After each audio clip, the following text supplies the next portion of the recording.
Here's a quick look at the market for Tuesday, September the 29th, 2009 through the eyes of eMiniDayTrader.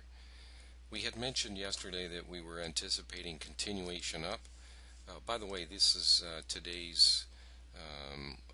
this was yesterday's market and volume profile. This was today's. The one in the middle here is what occurred overnight. So we had some further up move yesterday that we were anticipating, and then again early in the day. However, the sellers came in pretty harsh after the news was released, and then the market dropped down to the next support area, which is in around the 54 area. So basically from 54 to 62 is our main support and resistance right now. So anything below there, it's likely to have another leg down.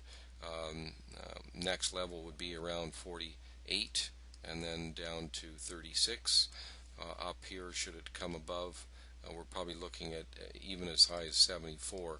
The market does tend to look a little bit weak right now, so it would not be surprising that the market does have a bit of a sell-off overnight, although it's really in more of a consolidation mode right now. Taking a look here at the individual profiles just on the day session, you see here that each day has a lettered or market profile and a volume profile, and so we like to examine these to get a better sense of the condition of the market and what phase of the auction cycle we're in. And so we're really just in a consolidation right here, but rejection off of the highs we had today was pretty strong. A good selling once we got up there. Not a lot of selling follow through. That's why I think that the sellers, if they're really going to take charge, they need to hold it below 54. Otherwise, we're just likely to continue to consolidate here for a little bit. Here is our 1-minute chart using our software. And one of our newer features here is that it will produce on some days what we call an excess zone, and it's even printed right on the chart right here, excess zone, and that's this brown background area here. So it was formed right here, and you can see that the market came up, just touched up into it, poked its nose up into it, and got rejected off of it substantially the second time.